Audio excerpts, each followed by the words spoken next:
This is Duke University. My name is Charlie Piot. I teach in the departments of cultural anthropology and African American studies here at Duke.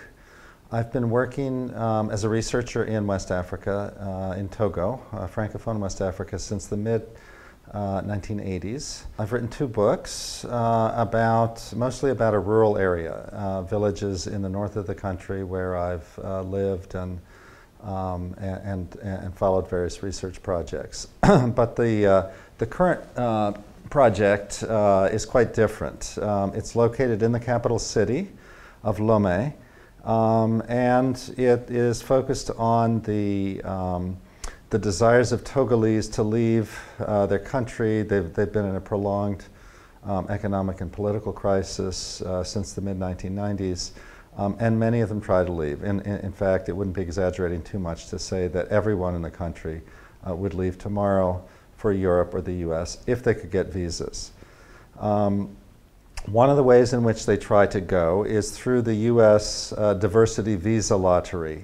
It's a lottery system that gives green cards to up to 55,000 people globally every year. There are between 20 and 30 million people around the world who apply for it. And in Togo, and Lomé especially in the capital city, it's the biggest game in town. It's hard to know figures of Togolese who apply for it, but I was told by someone at the embassy a few years ago that 1 million Togolese had applied that year out of 6 million. So that gives some indication of the interest in this phenomenon and the desire to leave. I sort of fell into this research project through a friend, a very good friend whose father is from the villages where I work in the north. He himself has lived in the capital his whole life.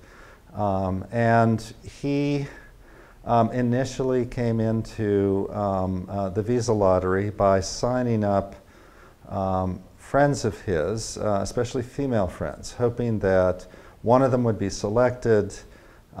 He would then marry her and get his visa to the States. Indeed, one of his friends was selected. I helped him with some of the money for the embassy interview, but lo and behold, alas, it didn't work out for him. They were denied. But he then decided to go into the business of finding people who might want to go, of signing them up, and if they went, of trying to arrange the financing. Now the problem with the system, the rub with the system is this, that once selected, and there are only 3,000 Togolese selected a year out of up to 1 million who apply, so not a large number. But those who are selected have to go for an interview at the US Embassy in Lomé. The interview fee until 2 years ago was $819 for yourself. If you brought a spouse, another $819. If you brought children, again. In addition, there are medical fees. You have to get a medical exam, and that costs $250 now per person. You have to be able to buy a plane ticket. Add all of that up, and you can see that it's a very, very large expense for Togolese. Interestingly enough, the fees are the same for everyone everywhere in the world. So if you're from Norway, and Norwegians can apply. If you're from France, French can apply, $819. Togo, one of the poorest countries in the world, has to come up with the same fee as people elsewhere. So what people do to try and raise the money, and even salaried Togolese can't afford that sort of money. They don't have that sort of money sitting around in bank accounts.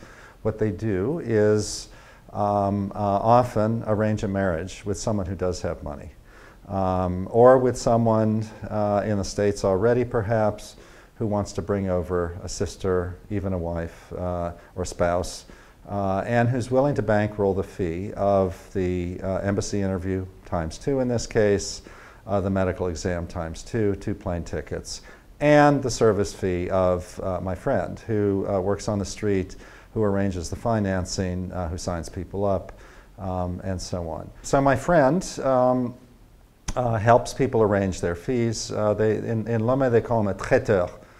Someone who treats documents would be, I think, the best understanding, who cooks documents.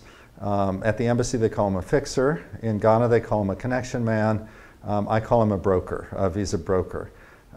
He's a very, very intelligent guy, one of the smartest people I know, and has a sort of passion for this business. He has a lawyer's mind. He loves working his way through the details of cases.